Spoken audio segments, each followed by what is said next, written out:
السلام علیکم ورحمۃ اللہ تعالی وبرکاتہ۔ الحمد للہ وکفا وسلام علی حبیبہ المصطفیٰ اما بعد۔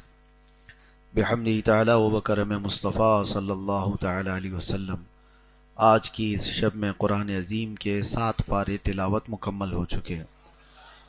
اللہ تبارک و تعالی اسی طرح بقیہ قرآن عظیم کو تجوید کے ساتھ تلاوت کرنے اور آپ سب کو خشوع و خضوع کے ساتھ سماعت کرنے کی توفیق عطا فرمائے۔ قرآن عظیم کی صورتوں میں آج سورۃ المائدہ اور سورۃ الانعام کا آدھا حصہ ہم نے تلاوت کیا ہے۔ مائدہ عربی میں کہتے ہیں دسترخوان کو، اور انعام اس میں کئی لغات ہیں، اس کی تفصیل میں اگلے اس تفسیر میں عرض کرتا ہوں۔ مائدہ جو دسترخوان کا ذکر کیا گیا ہے وہ کون سا دسترخوان ہے جس کا ذکر قرآن پاک میں آیا ہے؟ وہ سیدنا عیسیٰ علیہ الصلاۃ والتسلیم نے اللہ کی بارگاہ میں دعا کی تھی۔ قال عیسیٰ ابن مریم اللہم ربنا انزل علینا مائدۃ من السماء تکون لنا عیدا لاولنا وآخرنا وآیۃ منک وارزقنا وانت خیر الرازقین۔ عیسیٰ علیہ السلام یوں کہتے ہیں کہ اے اللہ، ہم پر آسمان سے ایک دسترخوان اتار جس میں نعمتیں ہوں، جنتی کھانے ہوں، اور جس دن وہ دسترخوان اترے ہمارے اگلوں اور پچھلوں کے لیے وہ عید کا دن بن جائے۔ یہ الفاظ قرآن پاک میں تکون لنا عیدا لاولنا وآخرنا، ہمارے اگلوں کے لیے اور پچھلوں کے لیے، بعد والوں کے لیے بھی عید کا دن بن جائے۔ کون سا دن؟ عید کا دن تو بنے گا، لیکن کس دن عید ہوگی؟ جس دن دسترخوان اترے گا۔ تو یہ حضرت عیسیٰ علیہ السلام کی دعا تھی۔ تو دسترخوان اتارے جانے کے لیے آپ نے دعا کی، اور اس کے متعلق یہ کہا کہ جس دن دسترخوان اترے گا وہ عید کا دن ہو جائے گا ہمارے اگلوں اور پچھلوں سب کے لیے۔ اسی آیت سے ہم یہ بتاتے ہیں کہ دسترخوان جس دن اترے وہ عید کا دن ہو سکتا ہے، تو پوری کائنات کی رحمت جس دن آئے 12 ربیع الاول وہ عید کا دن کیوں نہیں ہو سکتا؟ اللہ کے رسول صلی اللہ تعالی علیہ وسلم جس کے صدقے میں پورے دنیا کو دسترخوان ملا، جس کے صدقے میں پوری دنیا کھاتی ہو، وہ جس دن تشریف لائے دنیا میں، کیا وہ دن اگلوں اور پچھلوں کے لیے عید کا دن نہیں ہو سکتا؟ اور اللہ تبارک و تعالیٰ نے قرآن پاک میں یہ فرمایا ہے قل بفضل اللہ وبرحمتہ فبذلک فلیفرحوا۔ اے محبوب آپ فرمائیں کہ جب اللہ کا فضل اور اس کی رحمت تمہارے پاس آئے تو خوب خوشیاں مناؤ۔ اللہ کا فضل اور اس کی رحمت جب آئے تمہارے پاس تو کیا کرنا ہے؟ تو اللہ کی رحمت کیا ہے؟ وما ارسلناک الا رحمۃ للعالمین۔ اپنے محبوب کے لیے اللہ فرما رہا ہے کہ اے محبوب، ہم نے آپ کو سارے جہانوں کی رحمت بنا کر بھیجا۔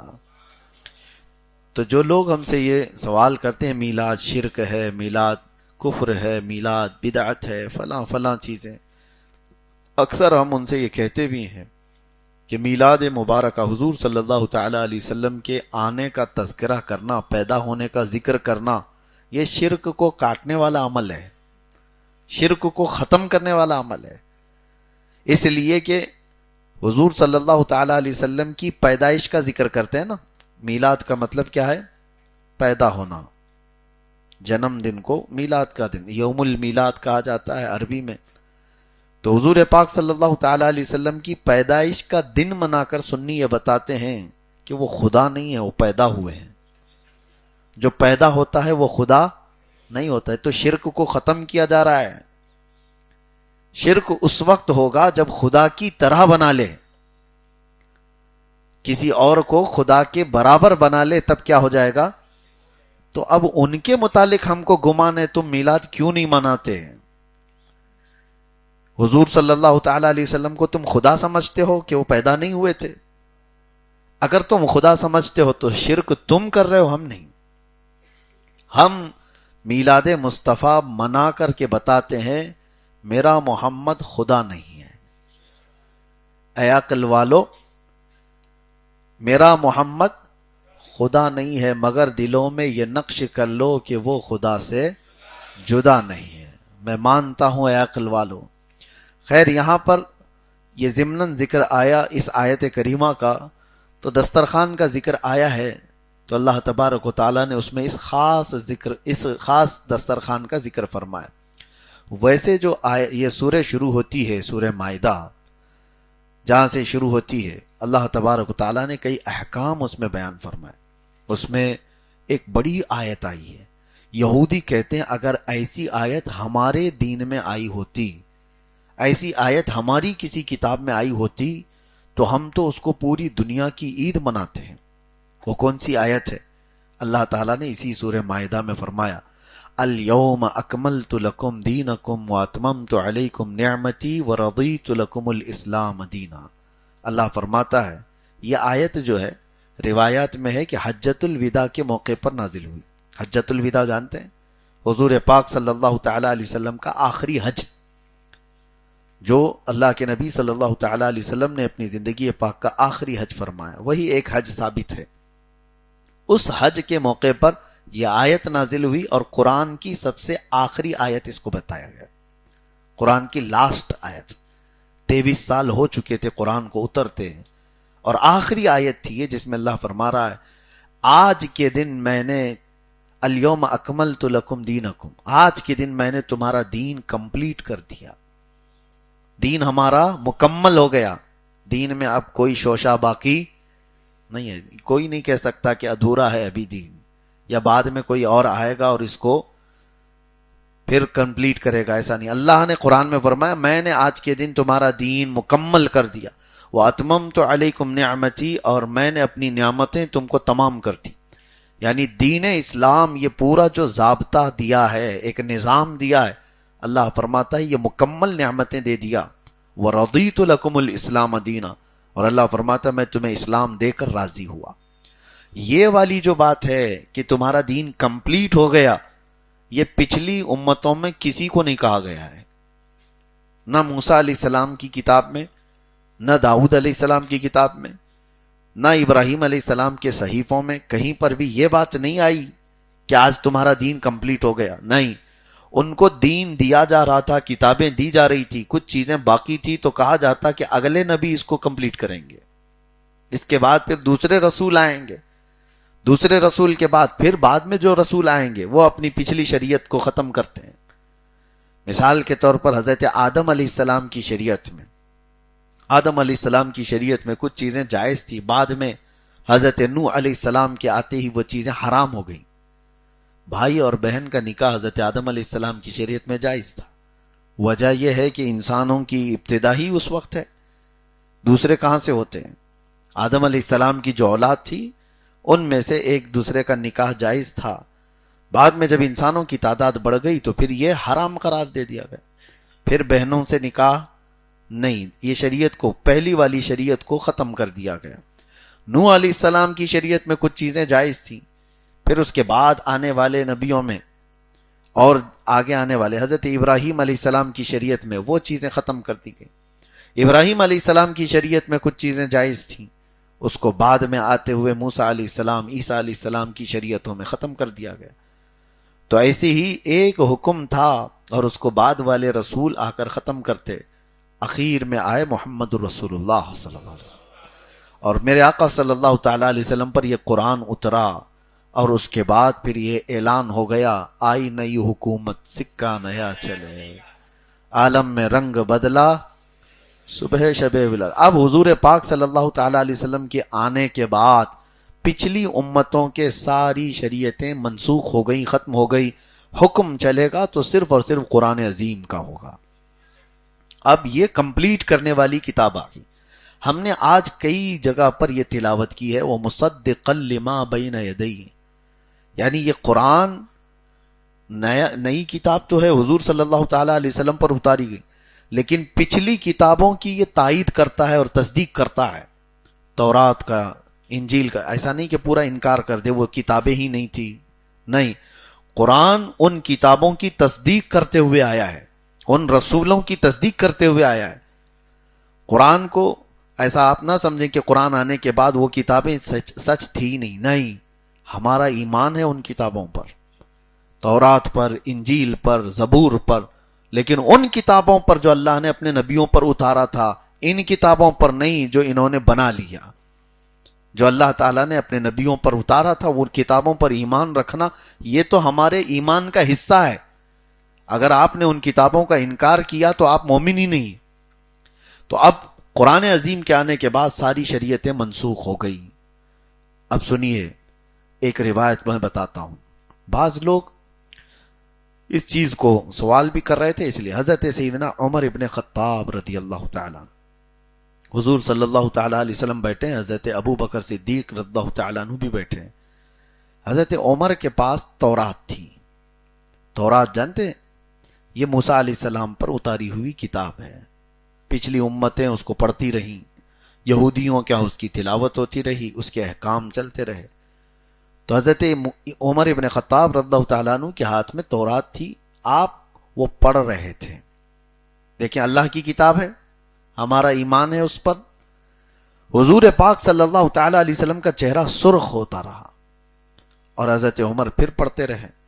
سیدنا ابو بکر صدیق رضی اللہ تعالیٰ عنہ نے جلال میں ان سے کہا، اے عمر دیکھتے نہیں اللہ کے رسول صلی اللہ تعالیٰ علیہ وسلم اس سے غضبناک ہے، ناراض ہے، تم پڑھے جا رہے ہو. حضرت عمر نے کہا، میں کوئی غلط کتاب نہیں، اللہ کی کتاب پڑھ رہا ہوں جو اللہ تعالیٰ نے اپنے پچھلے نبیوں پر اتارا ہے. حضور پاک صلی اللہ تعالیٰ علیہ وسلم نے ارشاد فرمایا، اے عمر. اب دیکھیں یہ بڑا پاورفل جملہ ہے. جو لوگ ان کتابوں میں سے بھی کچھ نکالنے کی کوشش کرتے ہیں کہ اس پر بھی عمل کر لیں گے، اس پر بھی عمل کر لیں گے، ان کے لیے رسول پاک صلی اللہ تعالیٰ علیہ وسلم فرماتے ہیں، قسم رب ذوالجلال کی عمر، اگر موسیٰ آج زندہ ہوتے تو وہ تورات نہیں میری شریعت کو فالو کرتے. اگر موسیٰ علیہ السلام زندہ ہوتے تو وہ میری شریعت کا اتباع کرتے، نہ کہ تورات کو. تو جس پر اترا ہے، جس پر اتاری گئی ہے تورات، اس کے بارے میں حضور فرما رہے ہیں. اور پھر حضرت عمر فاروق نے بند کر دیا. میرے عزیزو، اسی طرح کی بات حضرت عبداللہ بن سلام، ایک صحابی یہودی تھے وہ، اور ایمان لائے. مدینہ طیبہ کے بڑے عالم تھے، یہودیوں کے عالم. اور وہ جب اسلام لائے تو انہوں نے بہت ساری چیزیں ریسرچ کیا تھا. ظاہر سی بات ہے وہ پڑھے لکھے ہوئے تھے، بہت ساری نشانیاں بھی دیکھے تھے. پھر جب اسلام بھی لائے تو حضور صلی اللہ علیہ وسلم کی بارگاہ میں یہ عرض بھی کیے تھے کہ آقا، میں یہودیوں میں جب تھا تو عالم تھا، دعا فرمائیں کہ ایمان لانے کے بعد مسلمانوں میں بھی ویسا ہی علم مجھے ملے. تو اللہ کے رسول صلی اللہ علیہ وسلم نے ان کے لیے دعا فرمایا اور ان کو حبر الامہ کہا گیا، پوری امت کا عالم دین عبداللہ بن سلام. سنیے، ہوتا یہ تھا کہ یہودی مذہب میں، یعنی تورات کے اس شریعت کے اعتبار سے سنیچر کے دن شکار کرنا حرام. شریعت موسوی میں سنیچر کو شکار کرنا حرام. دوسری چیز، اونٹ کا گوشت کھانا بھی ان کے ہاں حرام. یہ شریعت موسیٰ میں دونوں چیزیں حرام تھی. اور امت محمدیہ صلی اللہ تعالیٰ علیہ وسلم کے لیے دونوں چیزیں کیا ہیں؟ حلال ہیں. سنیچر کے دن بھی آپ گوشت کھا سکتے ہیں، شکار کر سکتے ہیں، کوئی ممنوع چیز نہیں ہے، لیکن واجب بھی تو نہیں. سنیچر کے دن گوشت کھانا واجب ہے نہیں، اجازت ہے، کوئی دن ہمارے لیے پابندی نہیں ہے. اور رہی بات اونٹ کے گوشت کی، اونٹ حلال جانور ہے، امت محمدیہ کے لیے حلال قرار دیا گیا. اب اس کو کھا سکتے ہیں آپ، جائز ہے. لیکن ساتھ میں پھر آپ سے پوچھتا ہوں، کھا سکتے ہیں، کھانا واجب ہے؟ کھا سکتے ہیں، واجب نہیں. اب سنیے، اس کے بیچ میں حضرت عبداللہ بن سلام چلنے کی کوشش کر رہے تھے کہ اگر میں بچ جاتا ہوں، اونٹ کا گوشت نہیں کھاتا، تو شریعت موسوی پہ بھی عمل ہو جائے گا، شریعت مصطفیٰ پہ بھی عمل ہو جائے گا. کیونکہ شریعت مصطفیٰ میں کھانا واجب نہیں ہے، کھانے کا ضروری نہیں ہے. نہیں کھاؤں گا تو حضور پاک صلی اللہ علیہ وسلم کی شریعت پر تو عمل ہو ہی جائے گا، لیکن موسیٰ علیہ السلام کی شریعت پر بھی عمل ہو جائے گا. سنیچر کے دن شکار کرنا ضروری تو ہے نہیں اسلام میں، بچ جاؤں گا تو دونوں شریعتوں پر عمل ہو جائے گا. ایک صحابی رسول تھے، جلیل القدر صحابی ہیں، وہ جب اس طرح کا راستہ اختیار کرنا چاہ رہے تھے تو رب تبارک و تعالیٰ نے آیت نازل فرمائی، یا ایھا الذین آمنوا ادخلوا فی السلم کافہ، اے ایمان والو اسلام میں پورے کے پورے داخل ہو جاؤ. ہاں تم آج کے زمانے میں سوچو، وہ صحابی رسول کو اللہ تعالیٰ نے یہ حکم دیا، صحابی رسول کو، حالانکہ وہ احترام مذاہب کے اعتبار سے کرنے کی کوشش کر رہے تھے، پھر منع کر دیا گیا۔ آج کچھ لوگ اس طرح کی باتیں کرتے ہیں کہ تھوڑا ادھر بھی عمل کر لیں گے ادھر بھی عمل کر لیں گے، دونوں میں ہو جائے گا۔ ہم نان ویج نہیں کھائیں گے تو اسلام میں واجب تو ہے نہیں، لیکن کچھ لوگوں کا دل بھی رہ جائے گا، نہیں کھائیں گے تو وہ بھی راضی ہو جائیں گے اور ادھر بھی کوئی نقصان نہیں ہوگا۔ تو یہ جو آدھا تیتر آدھا بٹیر بننے کی جو کوشش کی جاتی ہے، ان لوگوں کے متعلق قرآن نے کہا پورے کے پورے اسلام میں داخل ہو جاؤ۔ ہاں اگر اس نیت سے تم اس طرح سے چلتے ہو کہ یہ بھی راضی وہ بھی راضی، تو یاد رکھ لینا پوری زندگی گزر جائے گی، کوئی تم سے راضی نہیں ہوگا، کوئی راضی نہیں ہوگا۔ قرآن میں اللہ نے فرمایا وَلَن تَرْضَىٰ عَنْكَ الْيَهُودُ وَلَا النَّصَارَىٰ حَتَّىٰ تَتَّبِعَ مِلَّتَهُمْ، تم سے یہودی اور عیسائی ہرگز راضی نہیں ہوں گے جب تک کہ تم ان کے دین میں داخل نہ ہو جاؤ۔ یہ قرآن کی آیت میں پڑھ رہا ہوں۔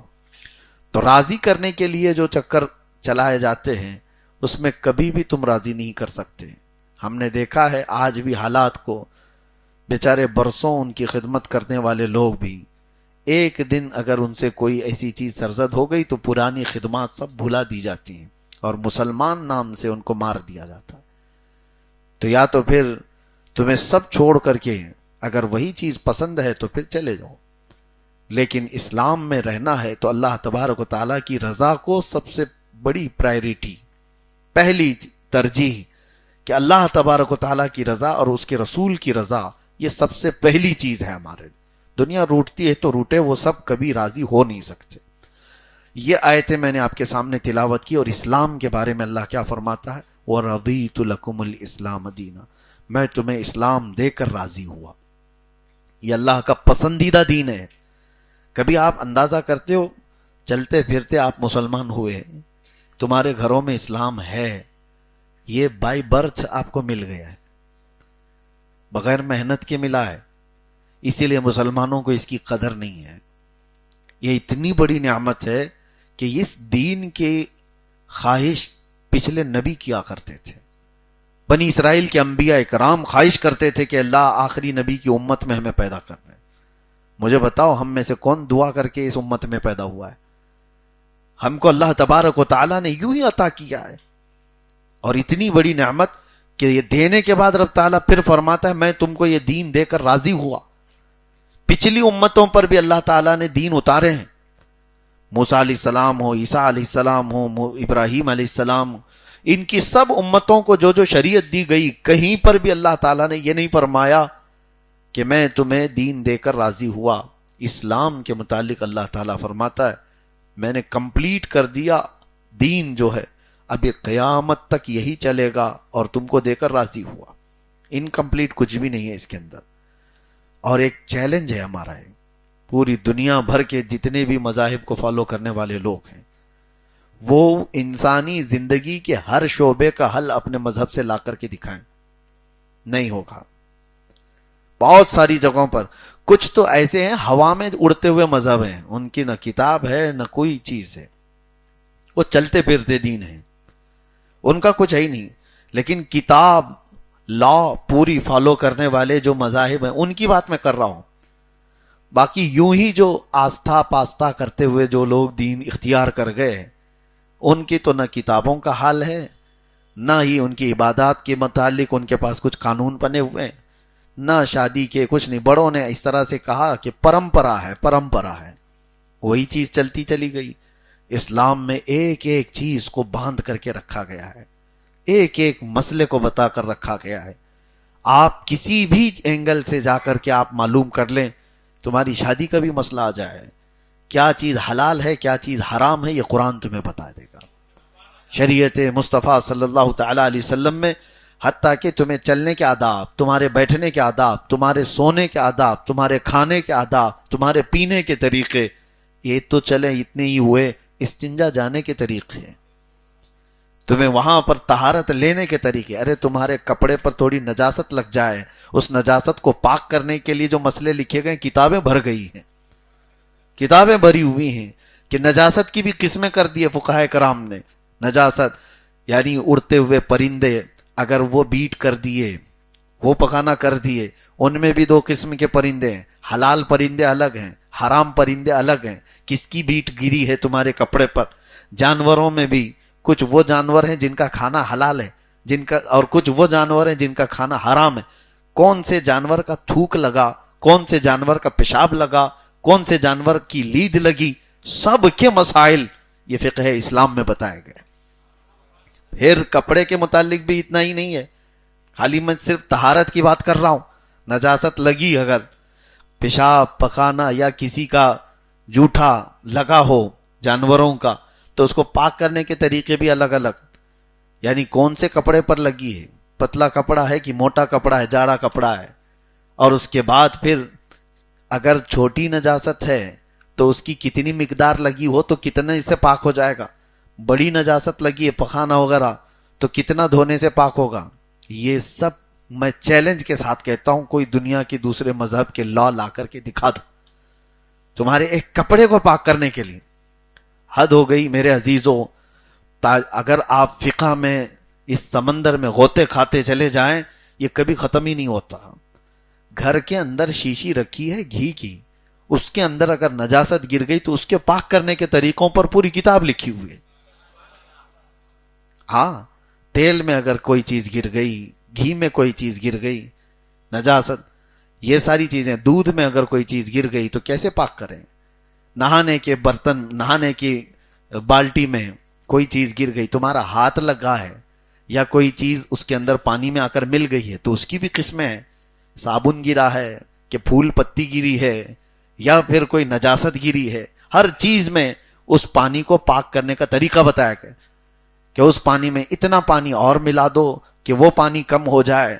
یہ مائع مستعمل، یعنی اگر ہاتھ وقت لگ گیا ہے، مستعمل ہوا ہے تو اس کو پاک کرنے کا طریقہ ہے. یہ ہو گئی. کنواں ہے، کنویں کے اندر اگر چوہا گر گیا، بلی گر گئی، بکری گر گئی، شیر گر گیا، سب کی مقدار ہے. چوہا گر گیا تو اتنے ڈول پانی نکال دو، بلی گر گئی تو اتنے ڈول پانی نکال دو. کون ہے جو اس دین کو اتنے اینگل سے بنایا ہوا ہے؟ وہ صرف رحمان ہے، رب العالمین ہے.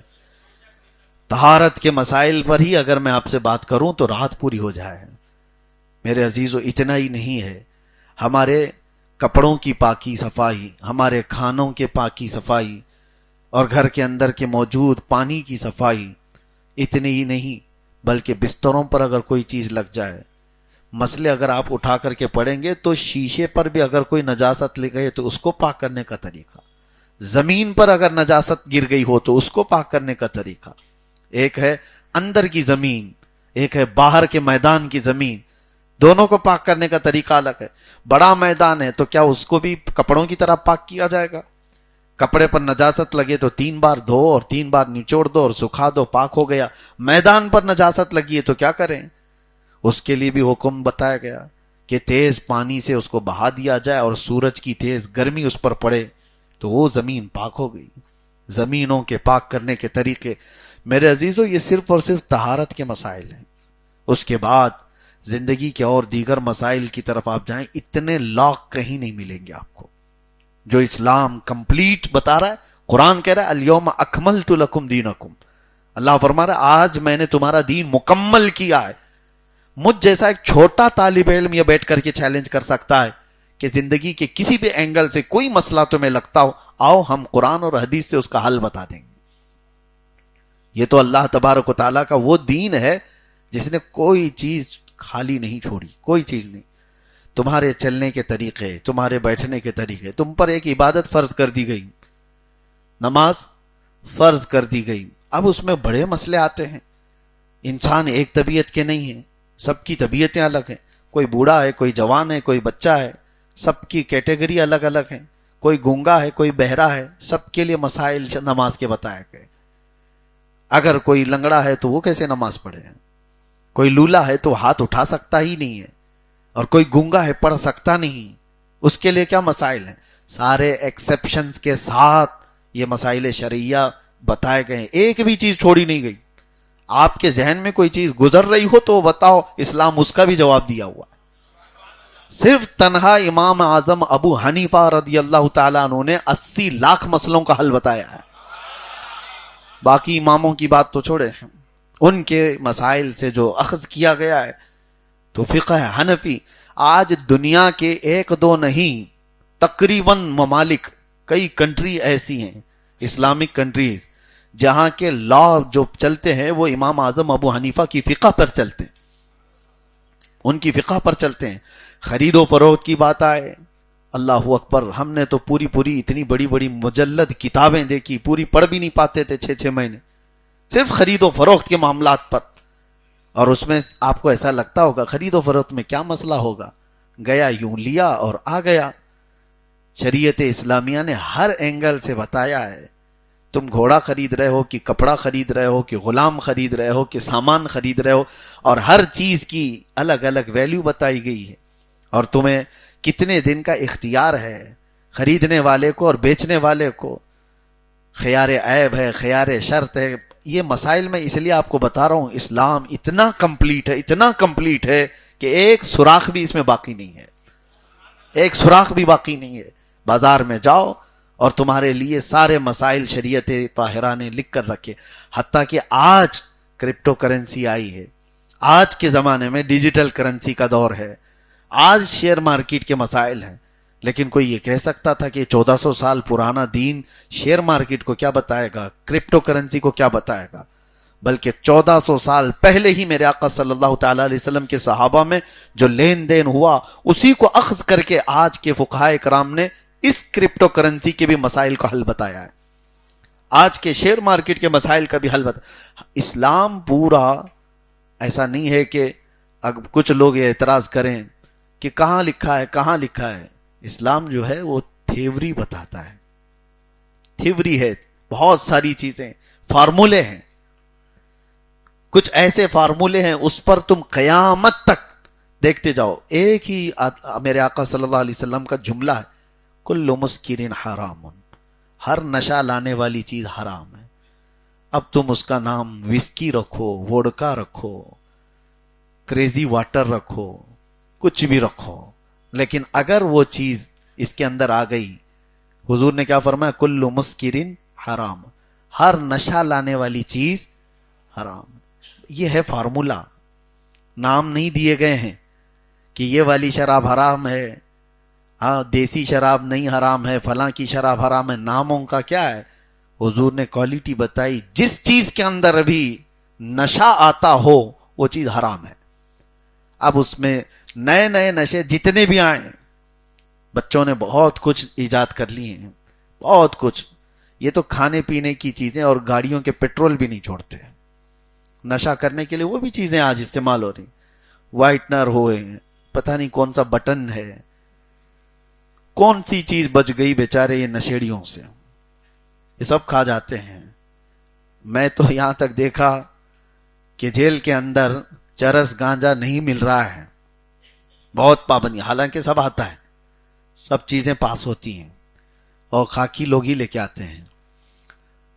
کئی مرتبہ ایسا ہوا کہ جو ایڈکٹڈ ہیں ان کو نہیں ملتی چیز, تو حد ہو گئی. مجھے آج یاد آ رہی, رمضان کے موقع پر ہی ایک اور طریقہ تھا, چھپکلی کو مارتے تھے, اور چھپکلی کو مار کے اس کی دم کو, ویسی گر جاتی ہے, اس کی دم کو جلاتے ہیں, جلا کر کے پھر پتوں میں اس کو پیس کر کے اور اس کے ساتھ اس کی بیڑی پیتے ہیں. کہتے ہیں بہت زبردست نشہ ہوتا ہے. معاذ اللہ رب العالمین. کہیں آپ کو ایسا نہ لگے میں نے کوئی فارمولا آپ کے سامنے چھوڑا ہے. کوئی بھی اس طرح کی عادت والا ہے تو توبہ کرے. ہاں, یہ کوئی لطیفہ نہیں ہے, مذاق مستی نہیں ہے. میں نے جو زندگی میں وہاں ان کے طور طریقے دیکھے, ہر راستے کو اختیار کیا, لیکن کوئی یہ نہیں کہہ سکتا کہ یہ تو نئی چیز ہے, اس کا اسلام میں کہیں ذکر نہیں. اللہ کے نبی نے کیا فرمایا, ہر نشہ لانے والی چیز حرام, وہ چاہے کسی بھی ذریعے سے ہو. کچھ اگر کیمیکل سونگھنے سے کسی کو نشہ آتا ہے تو وہ بھی حرام کی مقدار ہے, کوئی چیز سونگھنے سے ہی آتا ہے.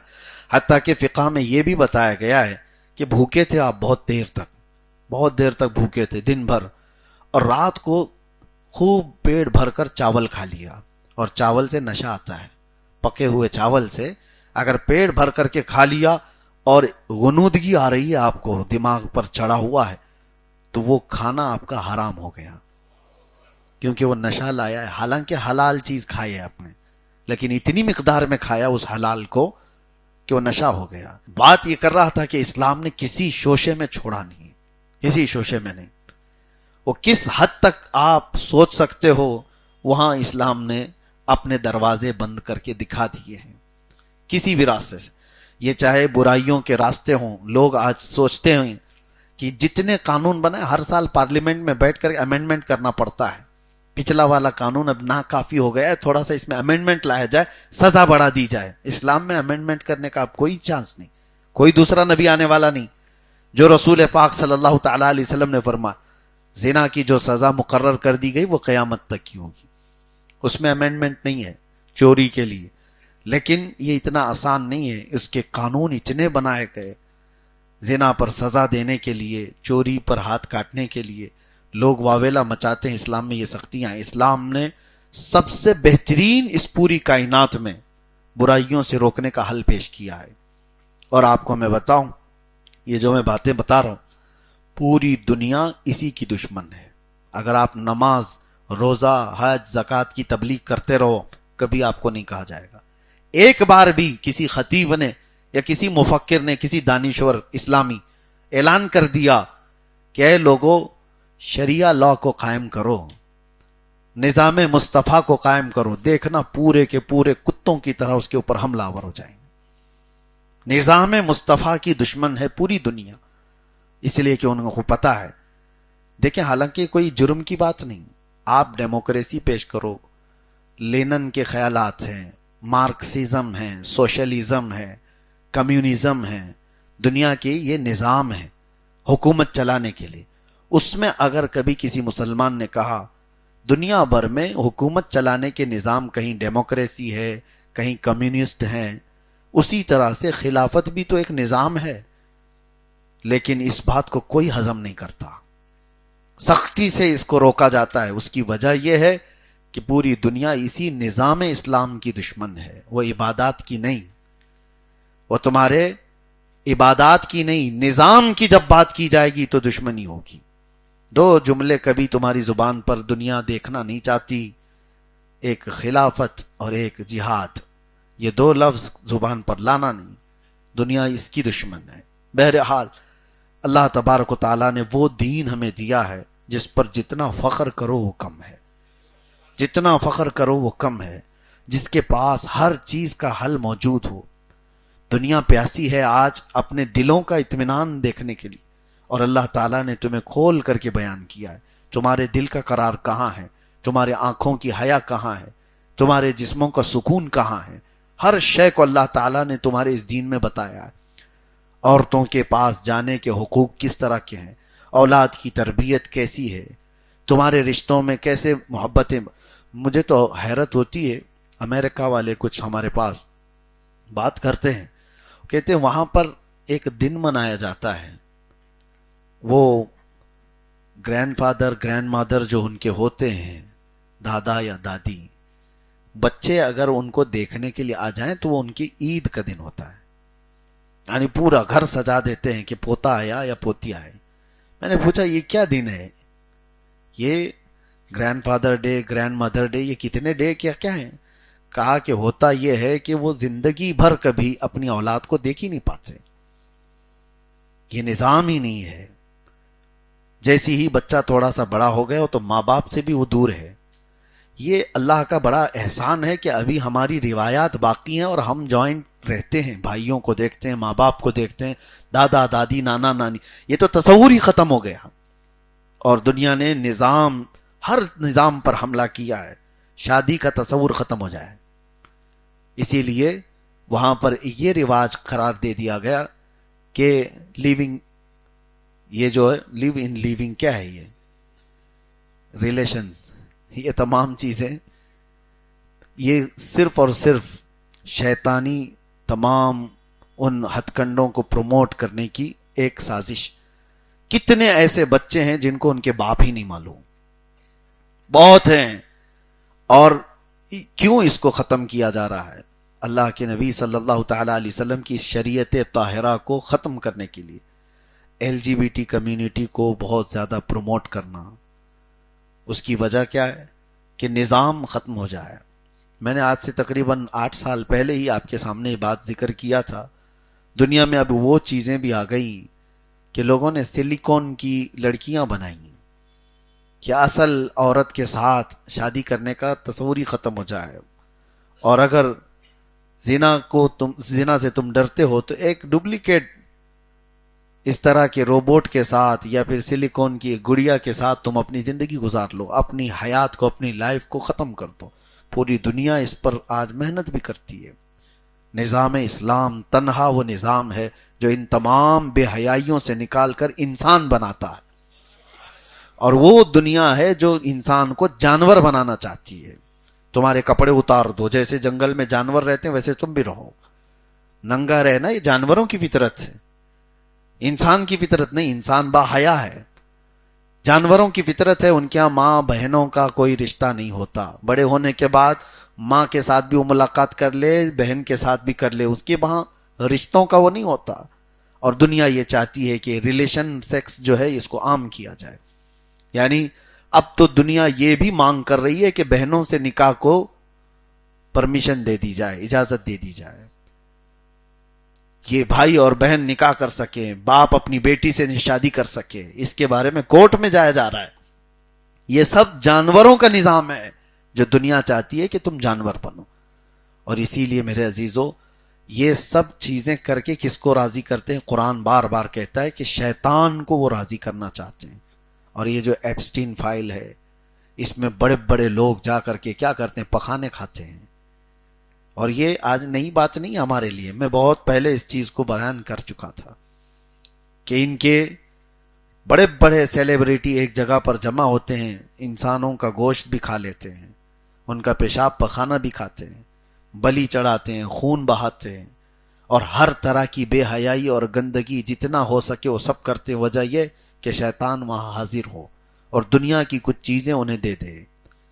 اس شیطان کو راضی کرنے کے لیے مذہب کے خلاف جنگ ہوتی ہے ان کی، کوئی بھی مذہب ہو، مذہب کو فالو نہیں کرنا ہے، اور جو اخلاقیات ہے اس کے خلاف کرنا ہے۔ بڑے بڑے لوگ یہ سب چیزیں کر کے پاور حاصل کرنا چاہتے ہیں، یہ جادو کے ذریعے سے، سفلی طریقے بھی جو اپنائے جاتے ہیں وہ یہی ہیں۔ ان تمام طریقوں کو اس لیے پروموٹ کیا جا رہا ہے کہ اسلامی نظام کو ختم کیا جائے۔ تقریباً پوری دنیا میں عیسائیت کو، یہودیت کو اور دوسرے مذہبوں کو انہوں نے توڑ دیا۔ اگر زندگی کی رمق دمک کے ساتھ کوئی دین اس زمین پر باقی ہے تو صرف اسلام باقی ہے، باقی سنڈے ٹو سنڈے باقی ہیں۔ اسلام ہے جو ہر گھر میں دکھتا ہے، ہر گلی میں نظر آتا ہے، ہر مسجد سے گونجتا ہے۔ یہ اسلام کی رمق دمک آج تک جو باقی ہے وہ کئی لوگوں کی آنکھوں میں ٹیس پہنچاتی ہے کہ 1400 سال کے بعد بھی اس طرح کی اس کی رونقیں باقی کیسی ہیں۔ یہودی ہر طرح سے انہیں توڑنے کی کوشش کرتے رہے، لیکن پھر عرفات کے میدان میں جا کر دیکھے تو ہکے بکے رہ جائے۔ یہ کیا اسلام ہے جو ان کو 2 کپڑوں میں لا کر لبیک پکارنے لگاتا ہے، سارے رنگ و نسل کو مٹا کر کے، بادشاہ امیر غریب سب کے فرق کو مٹا کر اللہ کی حضور جھکا دیتا ہے۔ یہ کہاں سے دین کے اندر یہ تقویت ہے؟ دنیا کے پاس یہ پاور نہیں ہے، وہ پرچار کر کر کر کر کے بھی لوگوں کو نہیں جمع کر سکتے، اور ہم بغیر اعلان کے جمعہ میں مسجدیں بھری نظر آتی۔ جمعہ کا کبھی اعلان ہوتا ہے کہ جمعہ ہے آ جاؤ، جمعہ ہے آ جاؤ، پوسٹر نکلتا ہے جمعہ کا؟ نہیں، لیکن جاؤ جس مسجد میں صفیں آپ کو بھری نظر آئیں گی۔ یہ اسلام ہے جو آج بھی رمق دمک کے ساتھ باقی ہے۔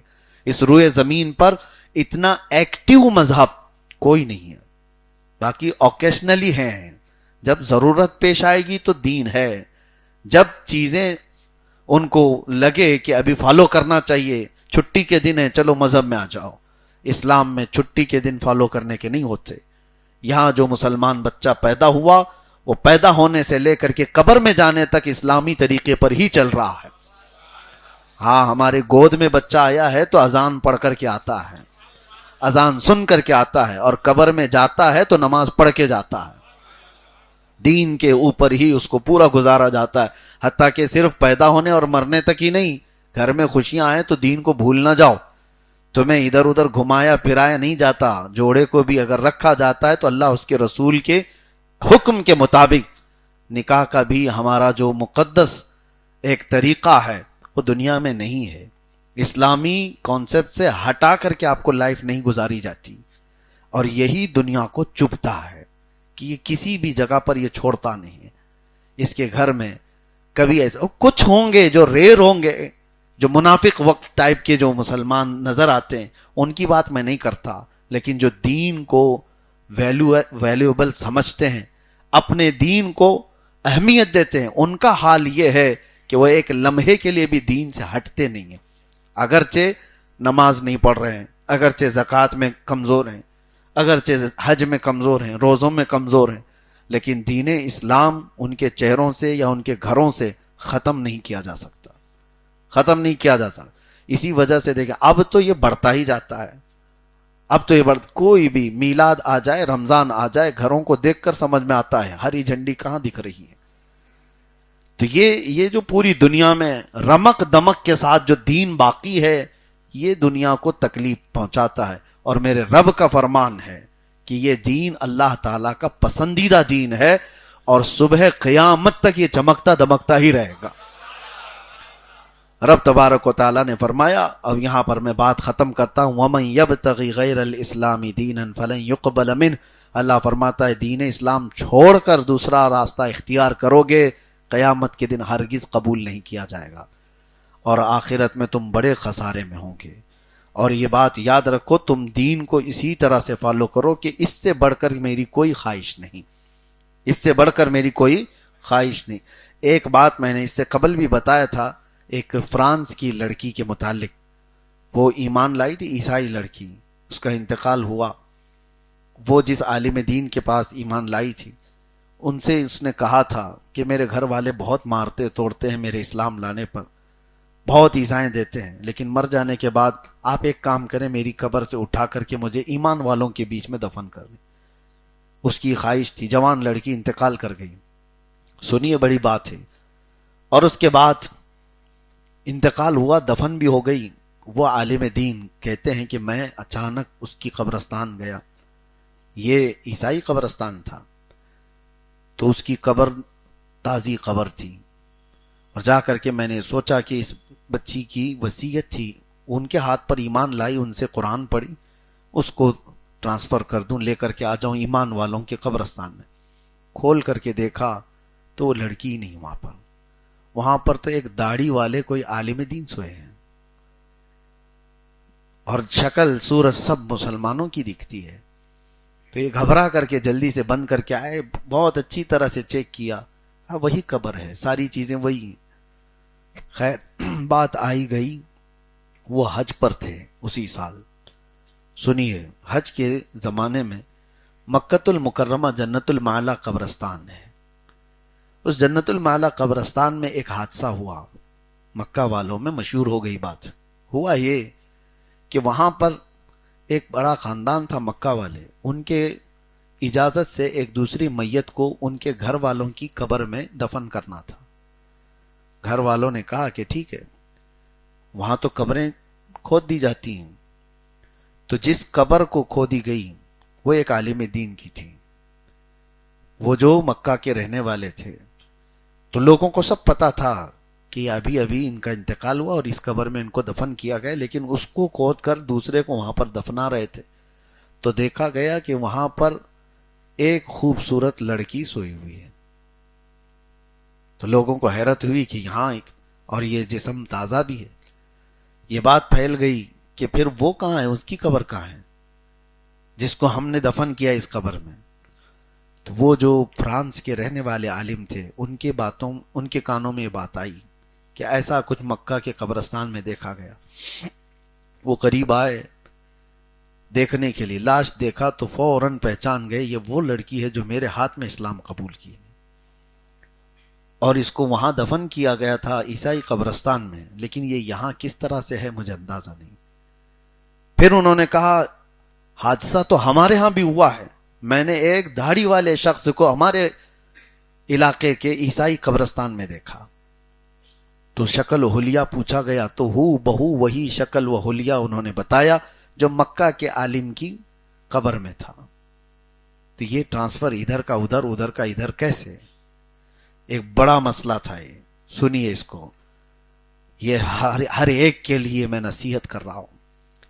اس خاتون سے جا کر پوچھنے کے لیے بڑے علماء گھر گئے، اس عالم دین کی بیوی سے جا کر کے پوچھا کہ تمہارے شوہر کا جو انتقال ہوا کیا تمہارا خیال ہے؟ کہا بہت اچھے پرہیزگار تھے، علم بھی اچھا، عبادت بھی اچھی، سب چیزیں اچھی تھی.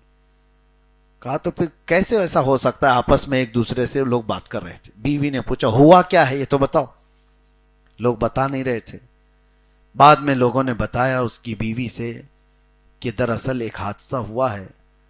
جس قبر میں تمہارے شوہر کو دفن کیا گیا تھا وہاں فرانس کی ایک عیسائی لڑکی سو رہی ہے جو اسلام لائی تھی، اور تمہارے شوہر کو فرانس کے عالم نے بتایا کہ ان کو وہاں دیکھا گیا ہے ان کے قبرستان میں، عیسائیوں کے. تو اتنا سنتے عیسائیوں کے قبرستان میں بیوی چیخ مارتی ہے اور روتے ہوئے کہتی ہے میں کہتی تھی میرے شوہر سے بار بار، میں کہتی تھی بار بار. تو علماء نے پوچھا کیا کہتی تھی؟ کہا کہ وہ سب کچھ اچھا تھا لیکن ایک بار مذاق مذاق میں یوں کہتا تھا کہ عیسائیوں کا مذہب کتنا اچھا ہے کہ جنابت میں ان کے ہاں غسل نہیں کرنا پڑتا ہے. ہمارے ہاں جنابت احتلام ہو جائے، ناپاکی ہو جائے تو غسل کرنا واجب ہے، عیسائیوں کے ہاں واجب نہیں ہے. تو یہ مذاق مذاق میں میرا شوہر کہتا تھا عیسائیوں کا مذہب کتنا اچھا ہے کہ وہاں غسل کرنا واجب نہیں ہے. میں بولتی تھی کہ اس طرح کی باتیں نہ کرو. وہ زندگی میں اس کی تعریف کرتا رہا، علماء ہکے بھکے رہ گئے. اور یہ ایسی عبرت کی چیز ہے، علماء نے اس کو لکھا، زندگی میں جو اسلام کو چھوڑ کر دوسرے راستے کو اختیار کیا اللہ نے دنیا ہی میں قبر میں اس کو بدل دیا. یاد رکھو میرے عزیزو، اللہ نے وہ نعمت تمہیں دی ہے، اس کو ٹھکرانا نہیں کبھی، اس کو ہلکا بھی مت سمجھنا. اور یہ سمجھنا میرے نبی کی شریعت سے بڑھ کر دنیا میں کچھ ہے ہی نہیں، اس کے علاوہ کوئی راستہ ہی نہیں. بے ان کے واسطے خدا کچھ عطا کرے، ہاشا غلط غلط یہ ہوس بے بسر کی ہے، بخدا خدا کا یہی ہے در، نہیں اور کوئی مفر مقر. جو وہاں سے ہو یہیں آ کے ہو، جو یہاں نہیں تو. وآخر دعوانا الحمدللہ رب العالمین.